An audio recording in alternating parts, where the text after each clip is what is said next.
Please. I pledge allegiance to the flag of the United States of America and to the republic for which it stands, one nation, under God, indivisible, with liberty and justice for all. Hello, everybody. Welcome. Kathy, if you can do a roll call for us, please. You got it. King. Present. Pugh. Present. McDonald is absent. Galogly. Here. Deskin. Here. Bergbauer. Here. Bartleson. Here. Saban. We have a quorum. All right. Lulu is here to open us up.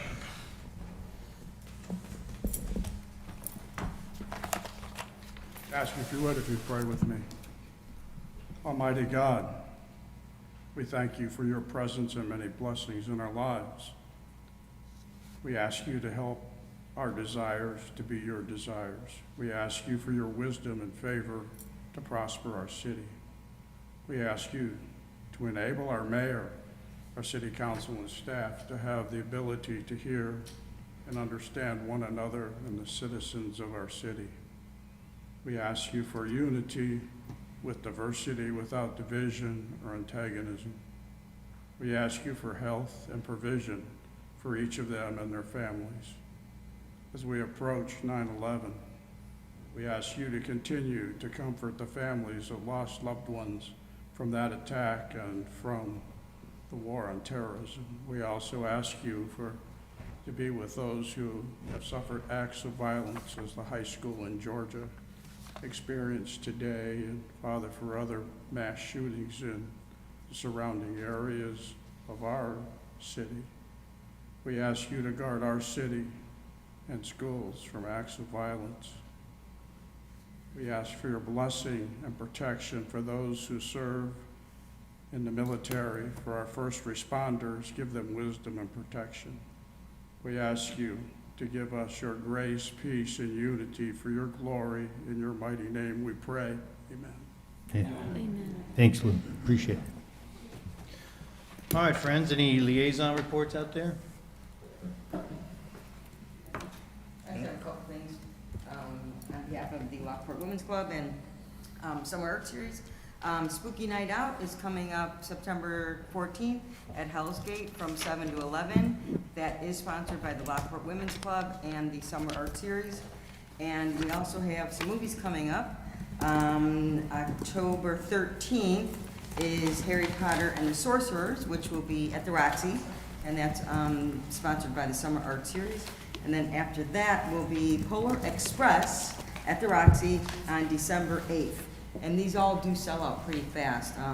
They're super great family events. They're very reasonable, like $5 per ticket.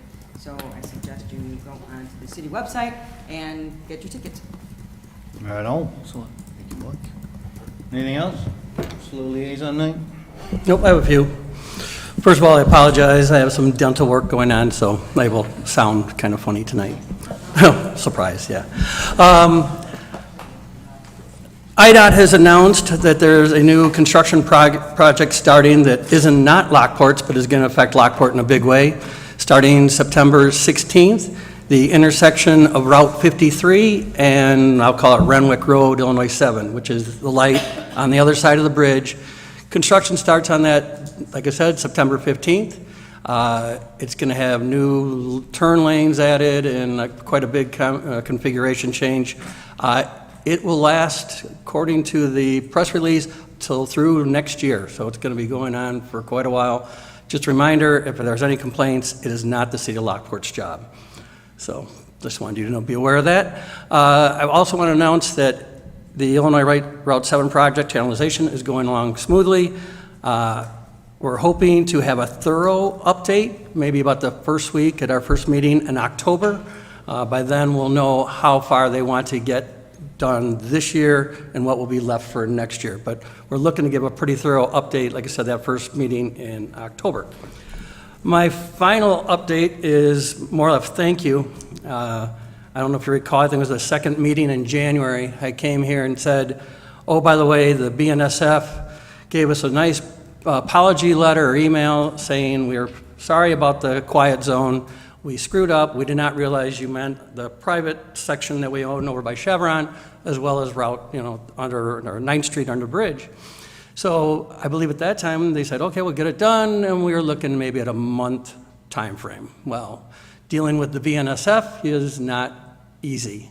And if you found out, if you listen recently, I think we're about a 90% quiet zone going through the city of Lockport. They have been told not to blow the whistle. They have signs up. Everybody, the computers have adjusted in the engines for it. Now, the only thing that is preventing us from being totally quiet is the actual engineer of each train. They could be old-fashioned or whatever and be in a habit of why they still blow a whistle, but that is the only thing that's holding us up. And so I really want to thank Ben. I think it was a weekly call, or if not weekly, every other call, and we got a lot of people involved. So I'd like to shout out to you, and I know you want to thank some other people, so I appreciate it. Yeah, it took an army, and Brian and Joe Cronin from Public Works and IDOT and actually the governor's office, we kind of got irritated. We called everybody we could get a hold of. Secretary of Transportation from the state of Illinois really was kind of the key in the end. To enforce an agreement that we had with BNSF. But the engineer always has the right to blow the whistle if they feel like someone's in danger or near the tracks. If there's ever construction within a half a mile of any crossing, they'll still blow. So pretty much, like you said, 90% of the time, it's the quality of life for the west side. We have gotten a few calls and emails thanking us. So that was an important thing, that is an initiative we've been working on a long time, even before that. So it's great to have it in. I've noticed too, it's quiet. What about the people who like the whistle? I saw some folks saying they were really going to miss it. We send them air horns. Yeah, nice. Well, you still have. CN will not be stopping. Yeah, you have, so what we've done, we've been able to silence about 65 trains a day on the BNSF. The CN has about 20 some odd trains a day, Metra, Amtrak. That's a whole nother line and a whole nother issue of grants and things that we have to do. So it'll be a while before we could work on that or get that quieter. But for now, that was our first goal, was to get at least the BNSF done, and so it's finally working, so thank you. Long effort, very good, thank you. Thanks, JR. Anybody else? I just want to kind of just remind everyone, just in case they weren't tuned in to the meeting on August 21st. This month, September 28th, we're going to have Shred Day again. So start getting all your paperwork that you want to shred. We will be available from 9 to 12. 10 to 12. Oh, okay, 10 to 12.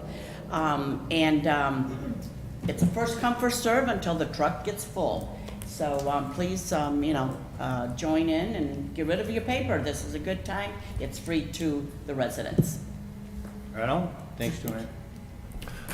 All right, well, if there's nothing else, then we'll move on to a consent agenda. Looking for a motion to have a consent. Just one housekeeping, Mayor, thank you, Jared. I was told that the LCTV live broadcast is not happening tonight, but we will record it, and that it will be broadcast tomorrow. So if anyone's texting you or letting you know, we're aware. We're having a technical piece of equipment swapped out, and so it won't be a live broadcast tonight, but it will be up tomorrow. Okay. All right, so looking for a motion for a consent agenda. It looked like it was the battle between Renee and Joanne. All in favor?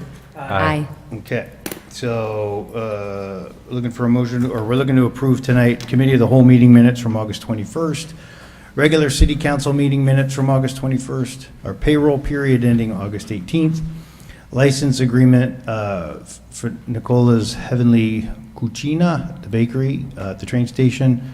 I think I said that right. Did I? All right. Right-of-way dedication for 930 Lincoln Street and the alley, and then there's a right-of-way dedication for 14817 South Gauger. So for those, we're looking for a motion to approve. So moved.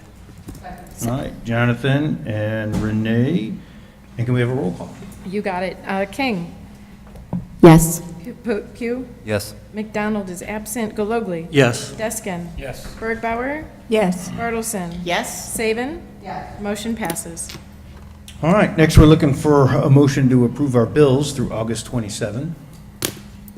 So moved. Second. All right, Joanne, JR. Any questions? And we'll do a roll call. You got it. King. Yes. Pugh. Yes. McDonald is absent. Galogly. Yes. Deskin. Yes. Bergbauer. Yes. Bartleson. Yes? Saban. Motion passes. All right, next, we're looking for a motion to approve reappointment of Tom Alves to Heritage and Architecture. So moved. All right. Susie, okay, Susie and Renee? All right.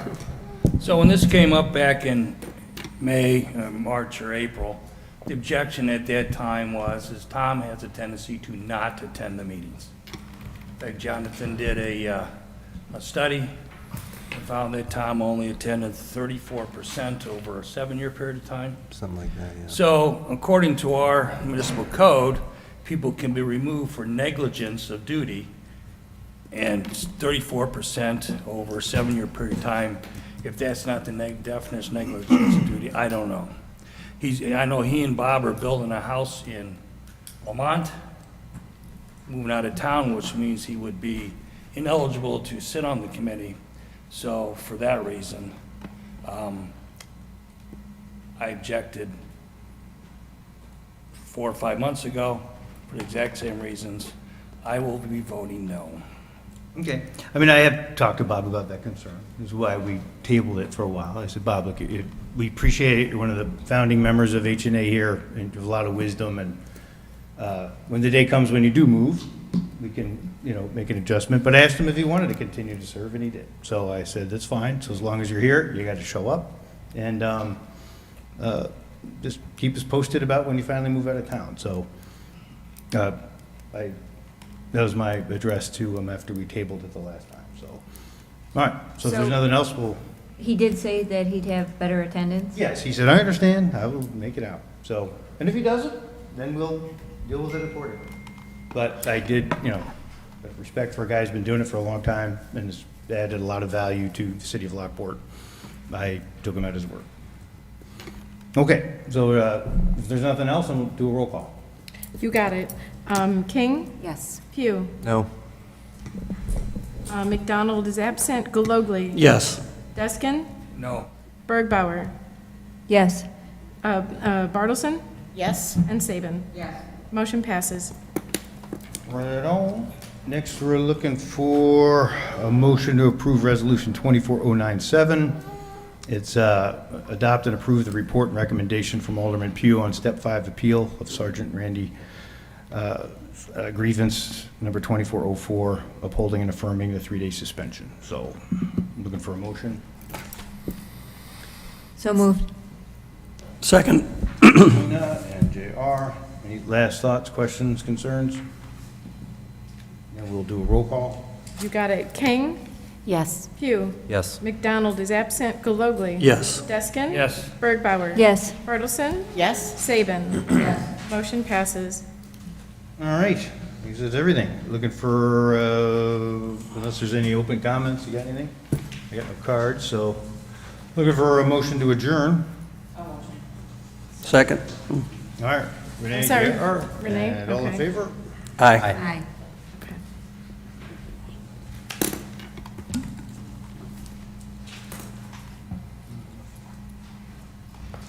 Yeah, whenever you're ready, Kathy, just do a roll call.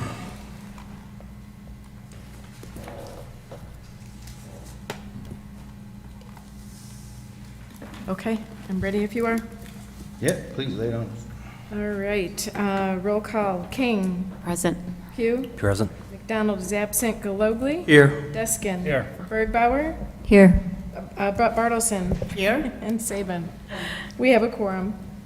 Okay, so first thing on here is CA1, service agreement with Tria. Thank you, Mayor, members of the council. This is a professional service agreement with Tria Architecture for architectural design services for the HVAC and control systems affiliated with City Hall in an amount not to exceed $251,250. This has been something that we've been kind of looking at since 2018. We've been kind of band-aiding a few things here and there as we go. We knew we were going to have to address the this building that was saved probably in the 70s. There was a committee that put a lot of money and time into saving the building in the 80s to retrofit it to be operational. We made some improvements in 2015 or so, 2014, more like paint and carpet, but really the facilities themselves, and you may notice in this room from time to time, isn't always properly have temperature controls. And so we looked at a feasibility study in regards to the conditions of City Hall, and we've had a company look at that. We've had TRIA re-look at that about 5 years later, and we've kind of boiled this down to a set amount of work that we think we can accomplish. The $250,000 wasn't in this year's budget, but we will have funds available with the fund balance this year, so we can get this going. We've targeted the capital improvements in 2025. If we can get the design done, get things prepped for the spring, it's best to try to do new HVAC in the spring or the fall when weather is more mild, because we will have to displace employees and come up with a plan to utilize different parts of the building and or work from home scenarios and keep our service going. So we're talking about all that already, but it is going to take quite a bit of time to get all these systems in place and a design that's feasible and go out to bid and then get pricing to come back to the council. We'll be discussing a lot of that in your budget meetings as they come up next month, but the first thing we really need to achieve is to have some professionals help us with the design on how this is going to actually work to do these systems. So it's an improvement that needs to be done, a microcosm of what just kind of happened, maybe obviously not as bad with the high school, but these facilities need to be saved, and unfortunately it does take quite a bit of money to do it, and they would be coming from capital funds next year, so if we do improvements. So this, a bid was from thank you. TRIA? Yeah, so architecture is a professional service. We don't bid that out. We choose people based on their qualifications and experience, and they did help us with the re-review of the work that was done in 2018. Jim's firm, Jim was on the board at the time. We really couldn't use him for the first review that we did in 2018, but they have re-reviewed that in 23 and 24, and we've been kind of pontificating this, but more recently, the drainage lines are all failing. There's some horrible pictures, and if any of you took a chance to walk around in the building, you'll see open ceilings and walls and things. Things are starting to fail. So the HVAC is a dual pipe system that goes to these units in a lot of the offices, and they're all falling apart and having condensation problems, and they need to be replaced. And we worked with TRIA and a subcontractor in regards to a recommendation for what would be the best fit for this kind of building and the access points we have. And the VRF DOAS HVAC system is something we're trying to get designed for this, and should be able to work well with proper controls and be able to have a more suitable environment for our employees and visitors to the City Hall. I think there might be some pictures in here too, I don't know if there's more. Oh, nope, just those. Nothing dangerous at this time was showed up in the... So we're doing a third-party asbestos review as well right now. It's underway to test the piping and things like that, most of that kind of stuff. I don't know, Ron is here from TRIA if you want to speak to some of the process steps. Well, I know we helped Ben get a proposal from Packard Consulting to do testing of asbestos on the insulation around the pipes, wherever they could, where walls were open, and specifically down in the boiler room. They're coming off the boiler, so they came and they took a bunch of samples. They're currently in their lab analysis. I don't think we've got the report back yet, because I think they took the samples a week and a half ago, I believe, or something in that nature. So yeah, so they've been taking that sample. So once we know whether or not those test positive or not, we'll know if we have to include abatement into the project. It'll also go into whether or not, how much of the piping we try to expose and remove, how much we can leave abandoned in place. So it'll kind of impact that level of the schedule of the project. 7:20 p.m. And our plan was to be opportunistic. If we need to open up walls, we might be able to achieve a few more things You know, the cost estimates are obviously significant, and so we want to be mindful of that we may not be able to do it all in one swoop. We're going to leave the windows out right now. We feel like we can get maybe some grants for those, and windows we can potentially purchase and manage on our own with appropriate companies and work with H&A, because the original windows that were put in the 80s weren't the right type. So we've got some work to do there. But as far as the systems, you know, that would be put on the roof and screened and replaced, like the gym, HVAC, I mean, everything is all about temperature controls in this building, so. All right, friends. So does the building automation controls include like workstation controls? So, you know, when Brittany's cold and the person across from her is warm, can they adjust? There will be localized controls, so that's the DOAS VRF system. The DOAS units provide the outdoor air that is currently lacking in the building. So there'll be outdoor air supplied into the building, so we'll have fresh air turnovers. The VRF units, there will be VRF units in most spaces, so they'll have individual control ability to be individually controlled, so that you can have heating and cooling from one office to the next, which is good in an individual person basis, so one person can have a different temperature than the other, but it also helps when you have a east side versus north side, south side, you know, different sides of the building, you have a lot of glass. Each has different heating and cooling requirements, depending on where the sun is at that day, whether it's cloudy that day, other exterior weather environments. And the occupancy sensors tie into all that, so if you know, Sunny cranks it up to 80 and leaves the office for 2 hours, it knows that there's nobody in that? It's not so much an occupancy sensor. Typically, the DDC controls will be programmed so that Like during a regular work At a day? certain point, at 6 o'clock, because everybody's left, or 5:30, it'll drop to a night setback. So it'll go down to a night temperature, and then 8 o'clock in the morning, it'll ramp back up so that it's back to normal temperature when people arrive in their office. Sure, and for a building that its current use current use or ownership isn't expected to change for ever, Yeah. I was always under the impression that geothermal systems, while expensive on the front end, paid themselves back many times over if the owner and use doesn't change for a space. The payback is a building like this, because of the amount of land that you have, it's a very long, drawn-out process, because we don't have enough exposed property where we can go with horizontal wells. We'd have to go to deep wells, which means we're drilling several hundred feet into the ground, and depending on what we hit, whether we hit bedrock or other interferences underground as we go. Plus, we're going to in order to accomplish that, we'd have to rip the entire parking lot out and start from scratch with that as well. Okay. Because the entire we'd cover basically from road to road in every direction. Okay. And then, based on the cost of electricity for this building being as low as it is, why was natural gas chosen for heating? We're using a mix of electric and natural gas. There are just some units at that scale you can't really run as electric. So there's still some gas. There's gas because we'll still have hot water heaters throughout the building. So those are naturally gas fired. There is a mix of electric and gas units within the system. Thanks. Sorry for the interrogation. Appreciate it. That's what, I mean, it's a good point on the electric. Was one of the things we talked about, potentially having some additional wall electric units if we need to.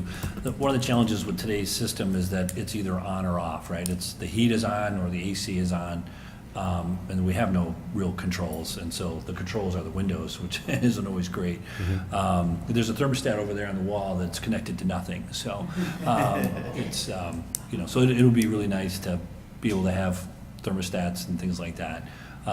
You know, but it does come with a price, right? I mean, this is not a cheap, you know, this $250,000 is just to design it. We still got to go to bid and find out if it's going to be a couple $1 million or how much it's going to be.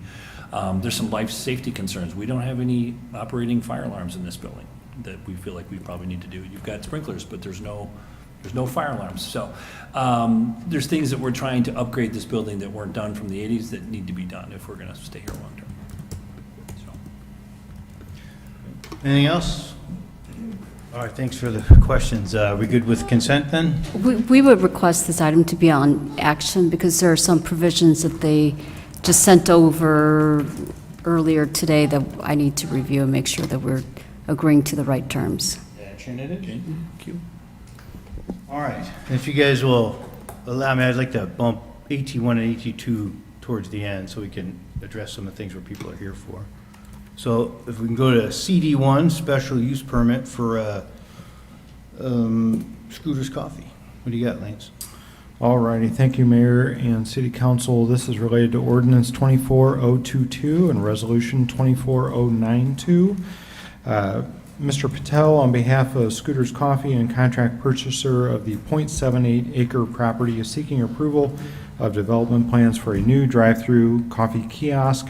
The submittal includes a special use permit for a drive-through facility and preliminary and final development plan review in one step. Subject property, which is Lot 4, highlighted on your screen, of Lockport Plaza, is generally located on the northeast corner of 9th and 7th.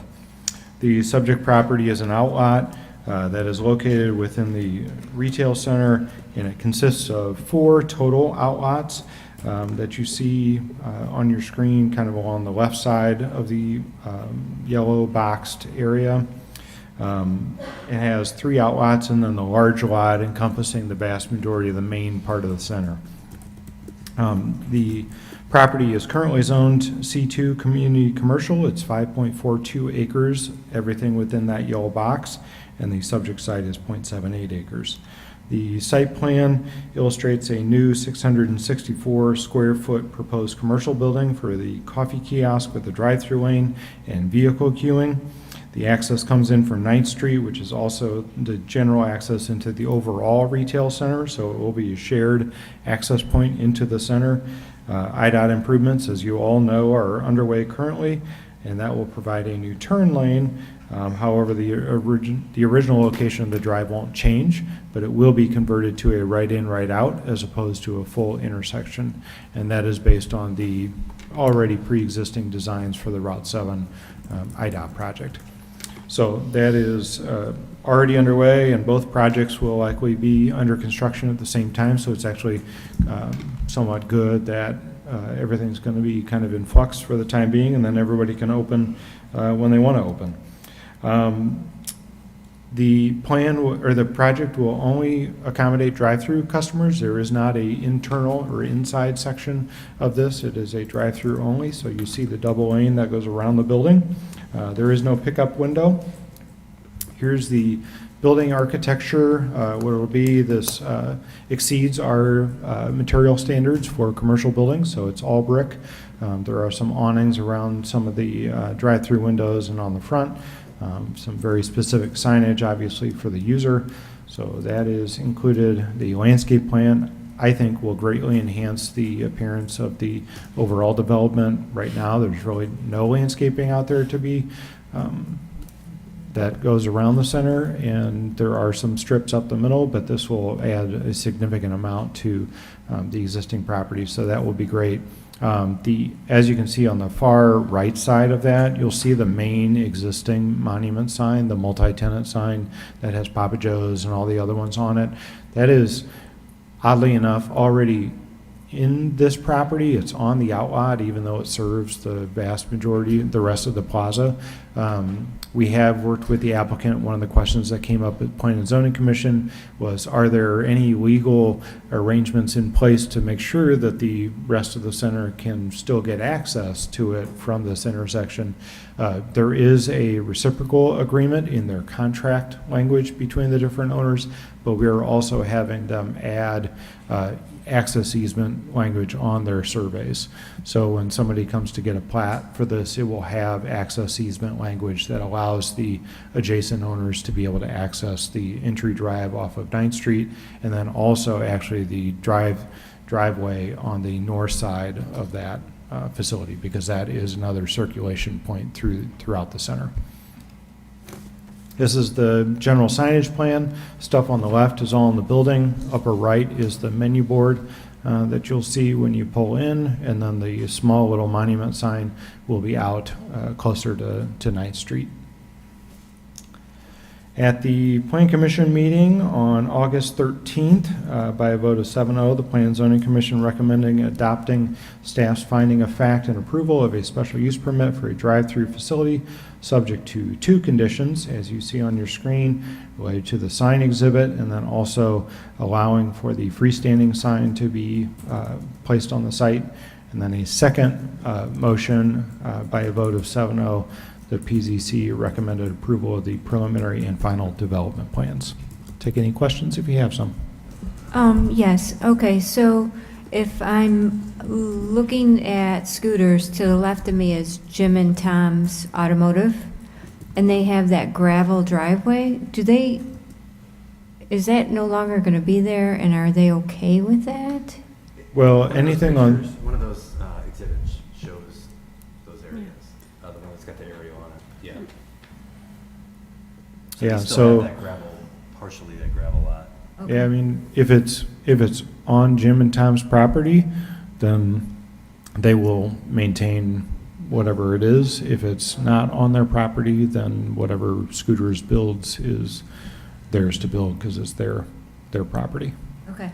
So Jim and Tom's will still retain their access off of 9th Street, both access points, I believe. I don't think that either of them are being closed for the Route 7 project because they were existing locations. So they should have more than enough access points. Okay. Okay. That's all I wanted. Is that the entrance into the plaza to the northeast, is that going to remain kind of Full access, yeah. Is that if you're eastbound on 9th Street, is then that the entrance? Because you said it's a right in, right out. So so you were talking that they do have permission from the retail center to actually be driving all the way through there? Yeah. Okay. All the owners have a reciprocal agreement amongst them all. Once this property is sold, there will only be one owner of the entire center. There was still some shared ownership with the previous owner for the outlots, and once this, well, actually, there will be 2 owners. There will be the Scooters owner, and then the owner of Sports Huddle will own the remainder of the center and the other outlet.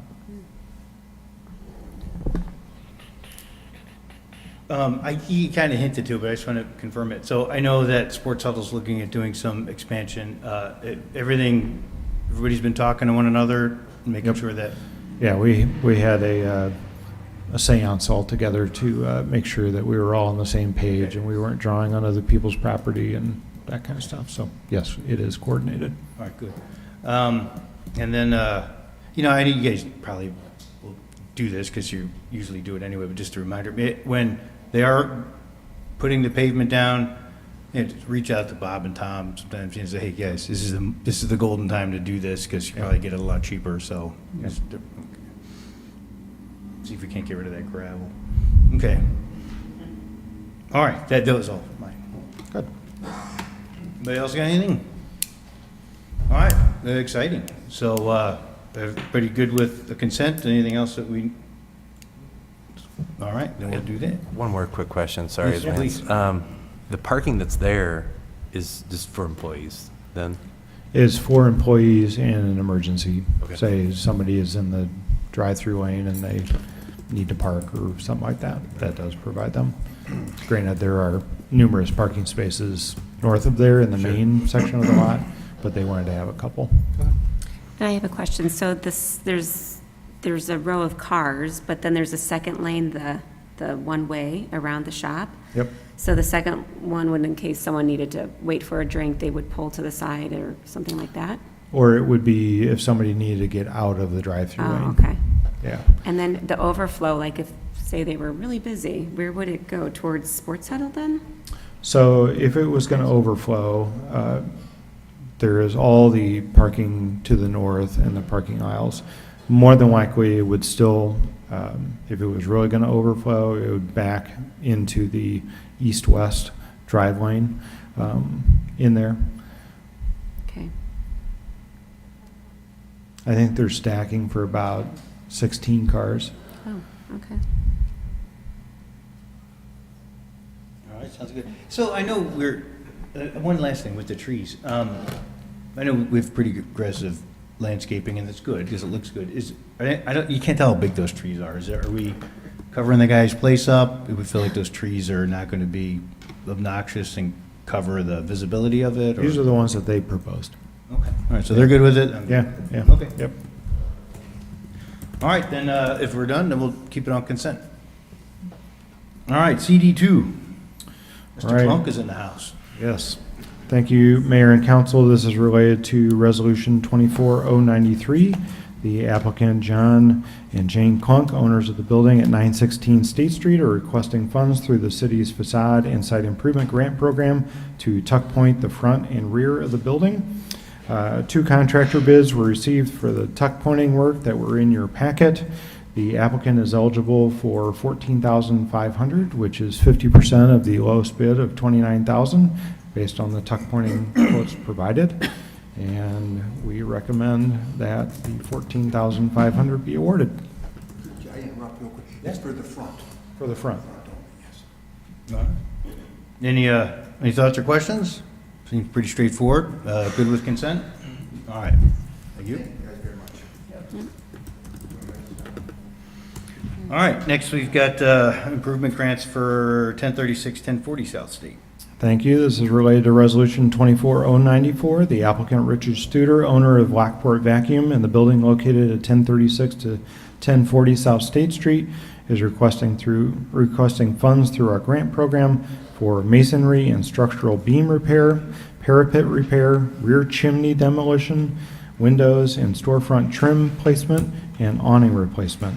The applicant received approval from the H&A Commission on August 20th, 2024 for the masonry replacement and repair, the structural beam replacement, chimney demolition, trim replacement, and parapet repair. The approval of the windows and awning are pending additional research and information and will be decided at the next available H&A Commission meeting in 2 weeks. However, given the lead time for the windows and the time of year, staff is requesting a provisionary approval from the council for those 2 items based on the quotes that were provided, inclusive of an up to $10,000 contingency if the final approval for the windows is more expensive than the quote currently provided. You can see on your screen some of the issues that the building has. In talking with some of the masons and the people who are doing work on this, this is a extremely significant situation that they are dealing with. The chimney delamination, the entire chimney is delaminating off the building. At this point, you can see a lot of the challenges that are in the upper parapet on the front of the building. The steel beam is rusting out. That is that kind of aqua horizontal component in that upper right photo, which is causing some of that grout cracking or the mortar cracking that is right above that, and then rotting trim around the first floor windows.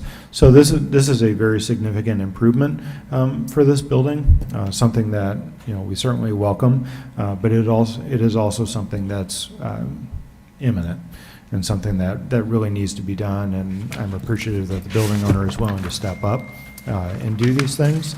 So these are for the base grant items. So this is the $23,000 that we're recommending at a first. The awning component of it, the discussion point that's currently in front of H&A is whether or not our code currently does not allow for the name to be on the main part of the awning. We do have one other place in town that does have their name on the main part of the awning, but our code forever has said that it really shouldn't be. It was approved one time back a long time ago, and so there was some debate on the commission about whether or not this is the time that we should go back to what our code requires, or whether or not we should continue to keep the non-conformity within downtown. So that will be decided at the next meeting, but I'm asking, because it doesn't really change the cost, whether the name's there or it's not there, it doesn't really change the cost of the bid, for that to be a provisional improvement pending that approval. And then the last item, which is probably the more significant item, is the windows on the second floor. One of the commitments that we've been talking about at H&A related to our historic preservation plan and some of the facade recommendations that we are having our consultant go through for a lot of number of individual buildings is trying to get our buildings back to the original to the best of our ability. When we have the opportunity, we want to take those opportunities to do that. And the windows on the existing building, as they are done today, are not the original way in which they were done. The images that you see on the top, albeit still from the 1900s and not the original pictures, because we haven't been able to find that, that is the way that the windows were done originally. There was much more glass, and the frames around the windows were much thinner, and they were just the window themselves. Today, as you see in that bottom left-hand corner, there's been a lot of trim added around the windows because the applicant had bought standard size windows and then built the trim around the windows to fit the standard size window. And so one of the discussion topics at H&A that the applicant is currently getting bids on is to go back to that top image. It may not be that particular color or something like that, but something that is more appropriate to the best practice of the time and is represented in a number of different images that we have that predate where we are today. So that is the other provisional approval that I'm looking for to try and keep that moving along, because windows will take 6 to 8 weeks to get in place, and if we wait for a whole nother cycle of council meetings into November, they won't get them until January. And I'd like to, so long as everybody feels comfortable with the improvement and what is being requested, I'd like to get that provisional approval to do that. All right, questions, thoughts? In that upper left photo, can you see that? Mm-hmm. It looks like the glass doesn't go. I was under the impression that the glass kind of tucked all the way up into the thing, but it looks like a decorative. Yes. Kind of So the piece that you see in the lower right-hand piece with the little finial in the middle, that will remain. So there was never anything that went up into the arch. The glass didn't go up into the arch. They were maintained as rectangular windows, 2 rectangular windows framed together. So like you see on the image on the right, that is the way that they would have been done. They would not have done the arch windows. Now, the adjacent neighbor, the building with Nick and Ivy's in it, that has a much more grand arch, and the windows do go all the way up into that, but that was not the intent of the way in which these were designed and constructed. Gotcha. Thanks. Mm-hmm. Any other concerns about it?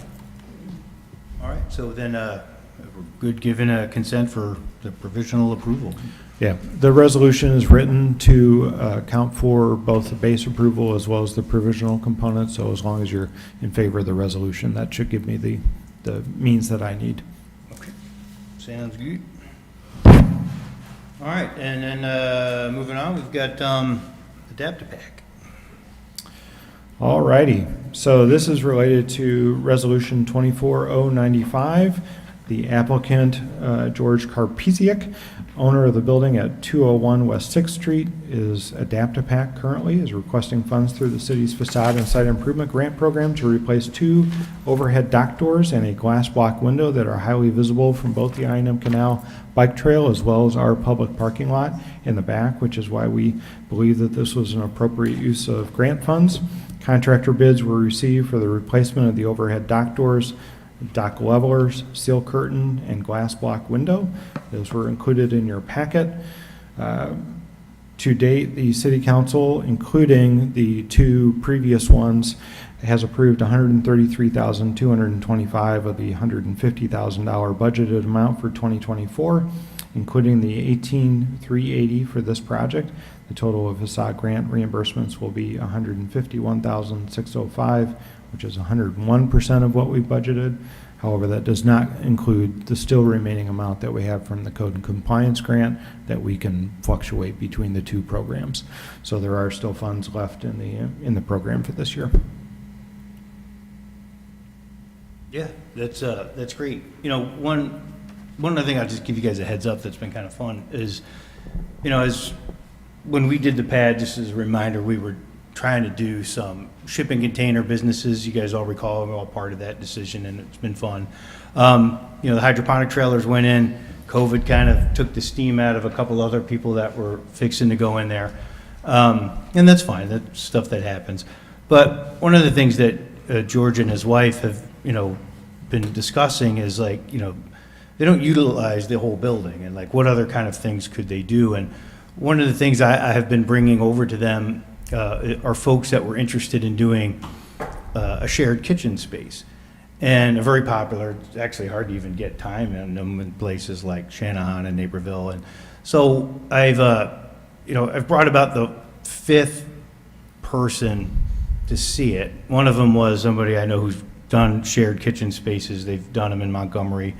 Others are local people that were looking for it. And then also Meals on Wheels, that's in the township building right now. They called like, oh, is there a place where there's a bigger kitchen? We're running out of room. And then talking to me, and Lance had a meeting with Joliet Junior College also about thinking about after graduation students. And a lot of times, and I'll do a better presentation of this in an upcoming council, but I'm just saying this as a heads up to part of this building is that there's a lot of good momentum. And I think it's at a point now where I'm going to just form the city kitchen commission of all these people that are interested. And it's like, just like we did the Roxy. You guys remember how we did the Roxy? Everybody's like, can't we do something with the Roxy? I'm like, well, come up with a viable solution or some viable ideas, and then we'll approach them.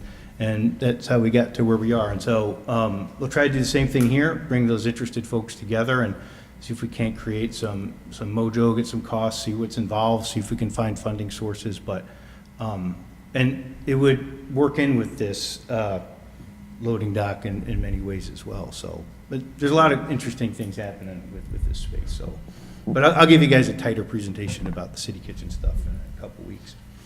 We reach out to Wilco and the high school, or we may have already done that. Not to Wilco. Not to Wilco. I've talked a little bit about the high school, but Yeah. just in passing. But they're the perfect kind of people to bring in on this. So, thank Cool. you. All right, friends, are we good with the facade grant, or any questions on that? All right, so we'll do a consent on that. And then CD 5. All right, the last one for tonight for me is Resolution 24098. We have been working with the Lockport Women's Club and the mayor for a number of years to advance a legacy project that will create a children's playground just south of the current Heritage Village site. In late 2023, we did submit a grant application to the State Department of Commerce and Economic Opportunity for their tourism attraction and programming grant program, seeking $348,907 as a 50% match to construct the playground, as well as the last remaining Heritage Village building, which was the log cabin that is currently still in storage. In May, we were notified that the city had been awarded that grant.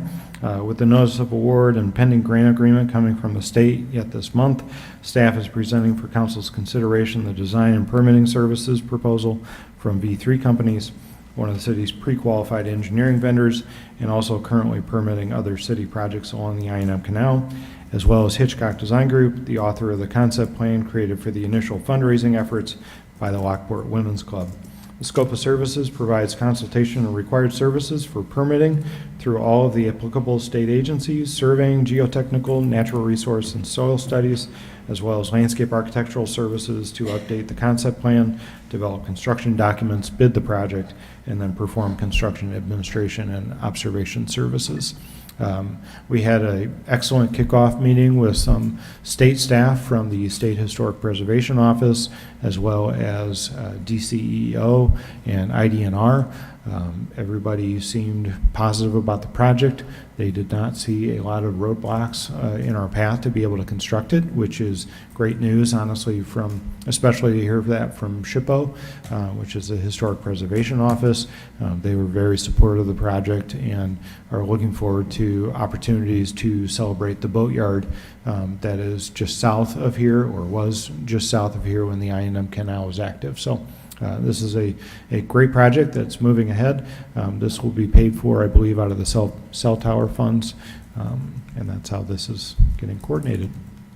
And it's hard to tell from this picture, but like ultimately it's supposed to look like the boats are under construction, and it's very informative, but you can still climb all over them and play on them and get an understanding of how they were built.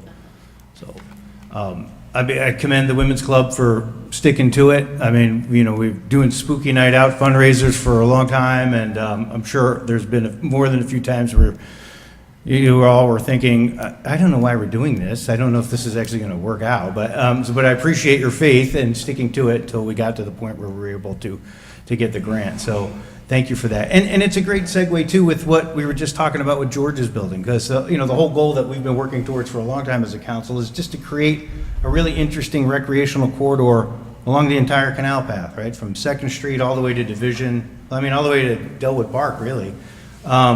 And so as we kind of move to do interesting, you know, projects along that, just makes it a really great corridor for people to go travel on, so. Is this area going to be fenced in, Janine? Yes. Yeah? Playgrounds will require it to be fenced in. Okay.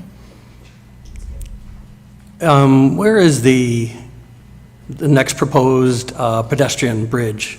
Is that like what, south of this, or is this part of this as This well? was, you know, when we were envisioning that as a part of the Star Innovation District Master Plan, the Heritage Commons area, it was, because we knew that this was a thing out here, we did connect it so that they were both connected directly across, so that parents or festival gatherers could make that loop and be able to go to the playground, go across the bridge to the north, back into the festival, and kind of do that walk. So it is included in this design in a way? It is not included in this design because there's nothing on the other side To to go accept to. it? Yeah. Okay. But it is, you're right, Joe, JR, it is part of the goal. And even like other things we've been, you know, with IDNR, looking at doing like a small weir dam just north of Fittiman Creek, so you could always keep like 2 feet of water in this part of the canal for, you know, people are always talking about paddle boats or something, but, so all those kind of things is just part of the long-term plan, so. We're replacing the 8th Street Ped Bridge underway, the design's underway and construction, we got a grant towards that as well, and what we'd like to do is model that, once that bridge is approved by SHPO and the state and the DNR, that we could replicate that same bridge in multiple areas, whether it's at 6th or 3rd or 10th. I mean, the vision is that you could have several new pedestrian bridges someday. Maybe just way bigger and put it over to the division? No, same size. Yeah. Alleviate traffic. Okay. All right, so are we good with consent then? Okay. Again, thank you, ladies, for sticking to it and your vision on all the stuff. Thank you very much.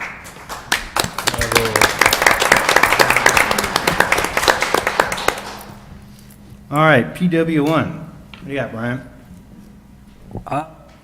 There we go.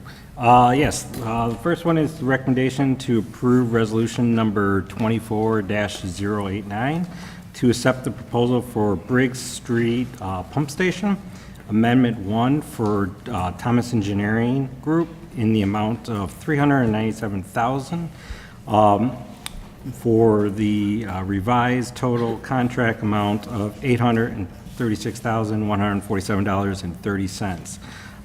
As council is aware, this project was originally started back in September of '22, and the contract came, basically we terminated the contract with the original contractor in October of '23. In March of this year, we re-entered a contract with Liberty Mutual, the insurance company of the old contractor, and a new contractor, Aries, to complete this project, which should be substantially completed by December of 2024, but due to some long lead time items, that'll be arriving in the spring of 2025.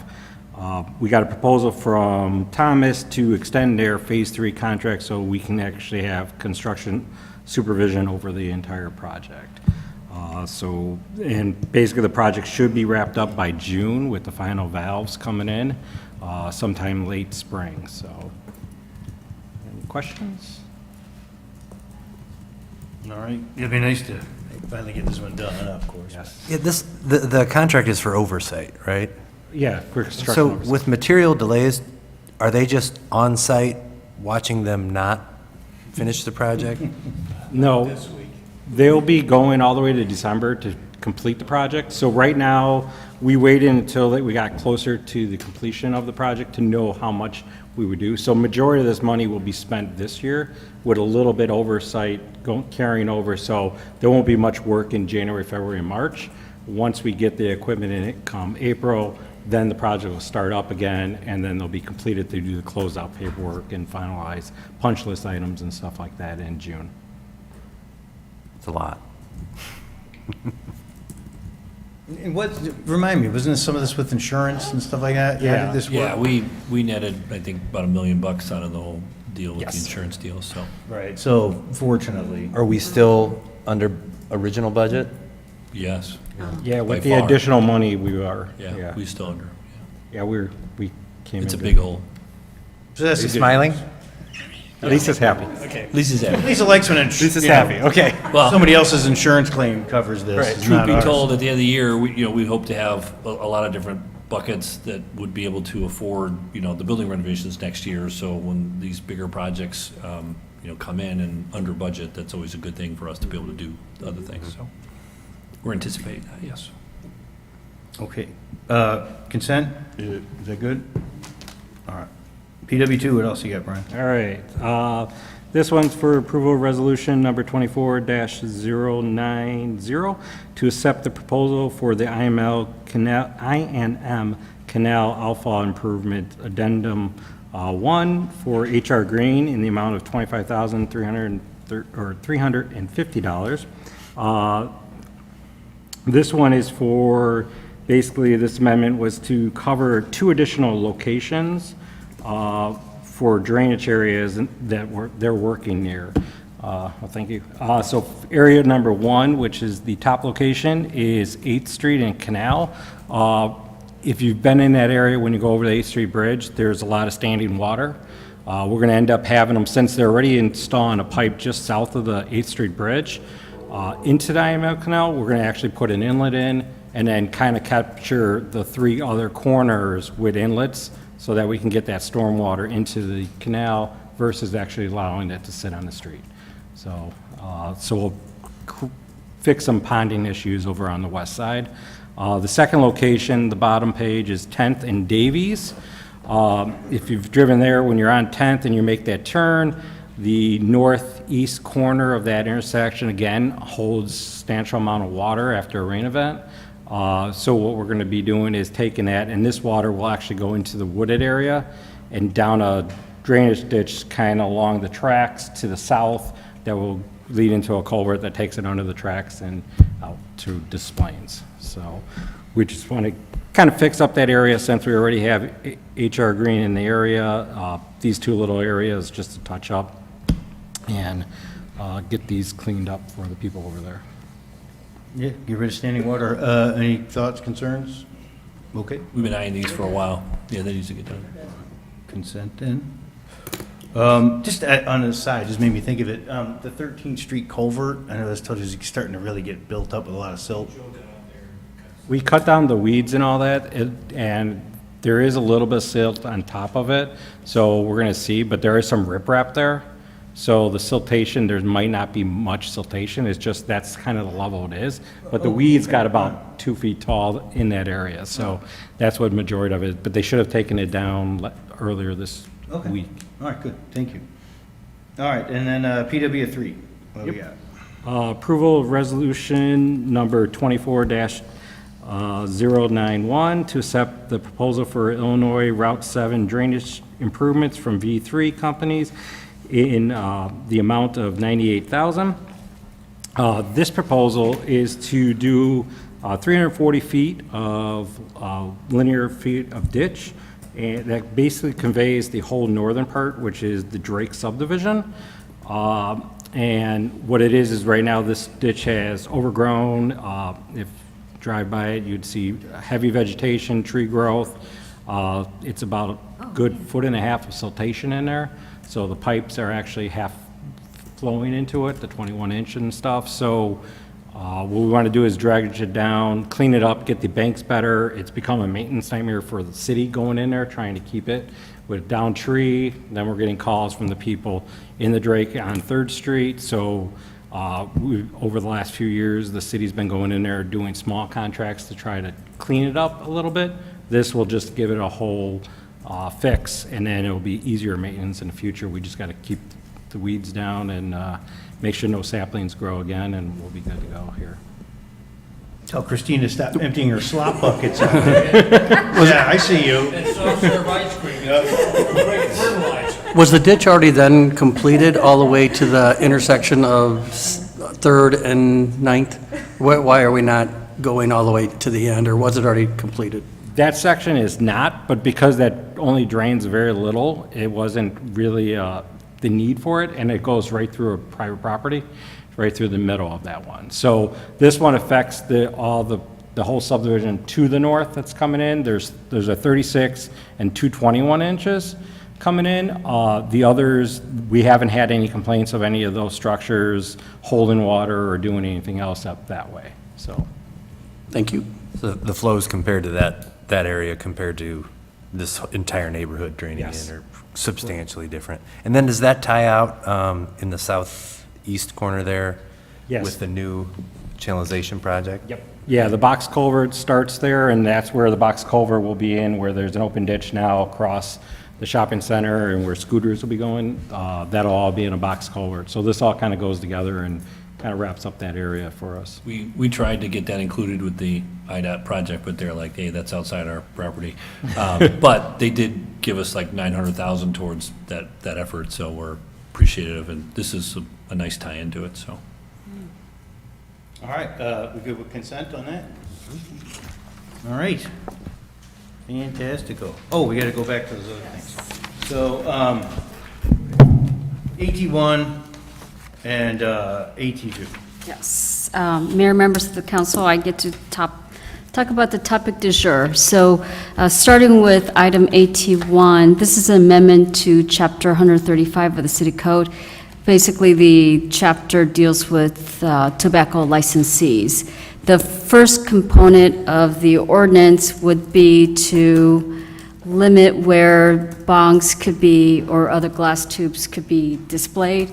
We all know that prior to the Cannabis Act, when cannabis was illegal, these glass pipes that were used to smoke, vape, ingest cannabis, they were considered to be drug paraphernalia. Now that it's, lawful to buy cannabis from a licensed dispensary, these glass pipes are, basically in front of the store windows at tobacco stores. So part of ordinance number 24024 would be amend Chapter 134 that would limit where they can sell it. It's not to prohibit selling it, it's so that it gets out of the front windows that is visible, driving on 9th Street or visible to children driving by. It would be in the back of the cash register away from, view of the front. The second component of this ordinance is the sale of hemp products. Just a historic, going back to 2011, when the state allowed hemp to be grown and sold, there was really no regulation regarding hemp byproducts or products. Some of the products, the hemp products, can have, non-toxicating effect, and actually people use it for medicinal use. But it's really not tested or regulated for human consumption. So you could put all kind of garbage out there and say that it's CBD and it's good for you, and it's a potential health to children and dogs who are exposed to it, and is unregulated. The other part of the hemp product is any product that has TCH that has I wrote it down here. Yes, psychoactive component, including Delta 8. Those type of hemp that has those components would have to be sold at licensed dispensary. So the ordinance itself, the component that talks about hemp, is actually derived directly from the state statute. So if the state passes what House Bill 2654 that I got the language from, we will be in line with what the state would have the House Bill 4293. So it's basically a health protection. It's not banning the sale. If these products are tested by the Illinois Department of Agriculture to be safe for human consumption, they could sell it. If it has TCH that has intoxicating component, then that has to be sold in licensed dispensary. So it's not, it's a misconception that this is a ban. It's not a ban. We just want to make sure that it's tested to be safe for human consumption, and that is the second component. I know there were questions regarding the initial request was to look at tobacco shops and the zoning component of where tobacco shops should be located. That requires a text amendment to the zoning code, and under the state statute, that requires a public hearing before the Planning Zoning Commission, a recommendation from the PZC before it comes to the City Council. So that component is not here today, or it's not being presented to the City Council today, but as just a background of what the current definition of a tobacco shop is a business that sells tobacco and is primarily engaged in the business of tobacco shop. And currently, the triggering factor is 80%. So if 80% of your sale comes from sale of tobacco, you're considered to be a tobacco shop. But there's the definition, the current definition contains some exemptions to that, and exempts out larger commercial establishments such as Jewel Osco, when they have like just a separate department for tobacco. It exempts out any businesses that have liquor license. So consumer liquor may have a tobacco license, but they are not considered to be a tobacco shop under our current code. And also it could include food license. So some of the gas stations that have food component may, not fit the definition of our current shop. I did have Lance map out what would be potentially considered to be a tobacco shop under our current definition. And these are where they're located, about 11 tobacco shops. And again, some of those includes gas stations that may be selling, a slushie or hot dog, and they may have a food license to the Will County Health Department. So they're already currently exempted out of the definition of tobacco shop. So what the City Council could do, give us direction to staff to say, we want the definition to be changed. We want it to be 20% sale of tobacco. We don't want to necessarily carve out gas stations, or maybe you do, and you keep it as is. And also ask for the change direct us to draft ordinance to change what the tobacco shops can be located at, what zoning district. Currently, smoke shops, they're the shops that allow indoor smoking, and there's only 2 in town. They're considered to be permitted uses in C2 and C3, special use in C2T and C4.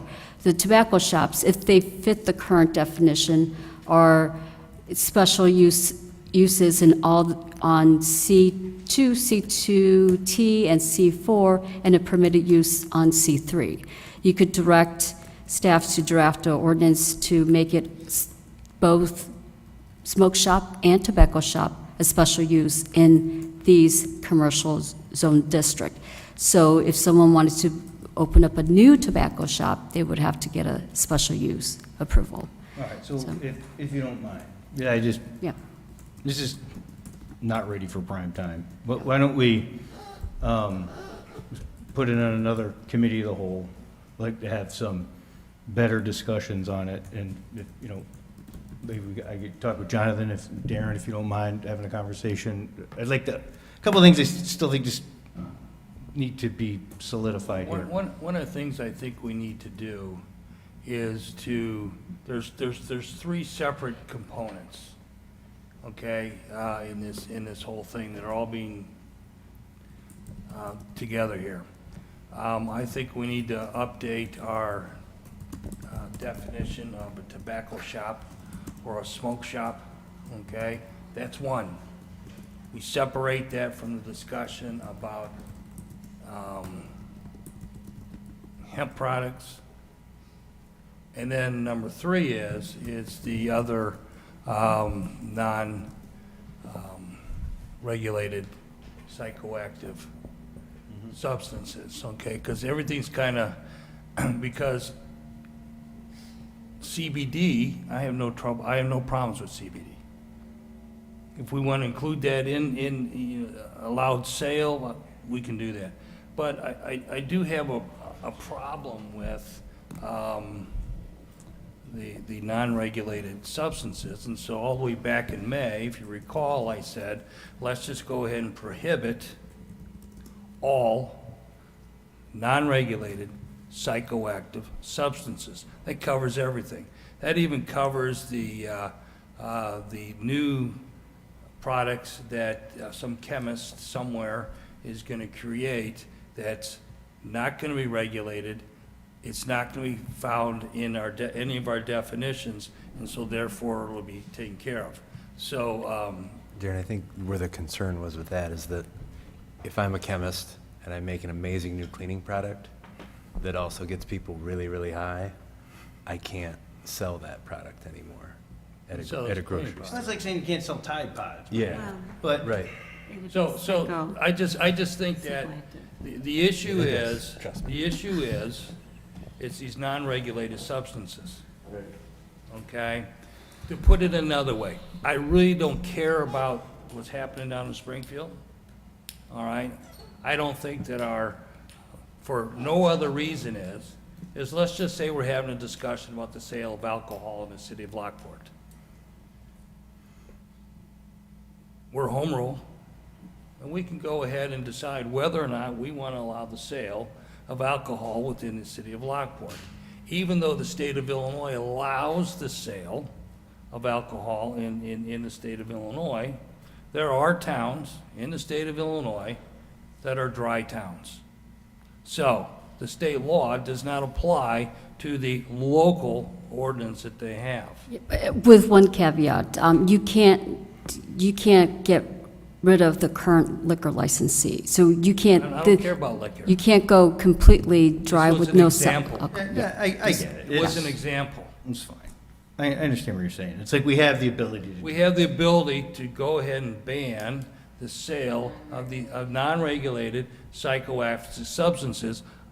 Let's just keep it simple, guys. Simple and easy. It could be done in 2 weeks. Yeah, I agree. So let's just have a follow-up. And I'm not so worried about outliers like the crazy chemist who figures out how to make something. That's going to come up, but it's not like we're all going to run out there and shut it down. It's just whatever. Unless the problem with being in government is that we end up having to be reactive, right? We like when it came to the whole bongs and glass pipes, there was a time when it was like that was just illegal. You go in there and say that's got to go. But then once, the state, gives the green light to recreational marijuana, then it becomes hazy. But it doesn't mean I want to be able to go into, Clunk's law office and he's selling bongs, right? It's like, do we need to have those in a place that that has a license for a tobacco shop? Not a license, but like a shop, right? So that they're inside, they're not, so those are the kind of things that we have to react to as laws and things change. And so, in effect, that's kind of so if some chemist is going to make something crazy, we may react to it in the future. But in the meantime, I wouldn't worry about not doing what I think Darren has a good recommendation, just because our concerns about that. So if you guys don't mind, let's put it on another committee of the whole. Let's have some tighter discussions and make sure that we've got it all ironed out. And then we'll come back and do that. No, please, throw your questions in. Ask the questions. So how is this going to be regulated by the city? Is someone going to visit all these tobacco shops to see if they're in compliance with the perhaps new ordinance that's going to be put together? How is that going to be regulated? I mean, ultimately, it would have to be that. If we end up going from, down to 20%, for instance, that says that, and you can't sell paraphernalia unless you have a tobacco shop license, then yes, that's exactly what would have to happen. So, and all these, these things that are being put in front of the windows where children see them, we're just walking by or whatever, will those be regulated where that the store owner will be instructed you cannot? Do they know that now, or is it? Well, this is obviously has not passed yet. Okay. If it does pass, it won't be in effect until January 1, 2025. Meanwhile, we will be sending a letter out to all the places that have tobacco licenses that are selling bongs and glass pipes, and telling them you have to move those items to the back of the sales counter. They're not to be in the window. I don't even care if they're behind the sales counter, because in my mind, what I'm looking for, and we still have to iron this out, is that it's not just a person with a tobacco license. They have to be a special use tobacco shop, which means you have to be 21 to go in the store. So I don't really care where they have it in the store, if it's 21 and older.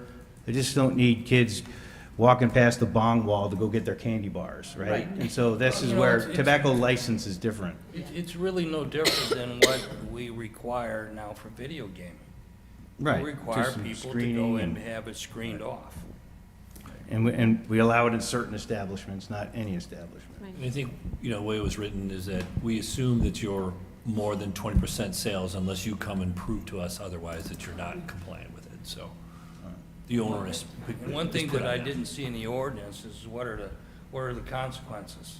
Right. There has to be some type of a fine. With anytime there is any violation of someone's liquor license or tobacco license, the mayor has the ability to hold a hearing.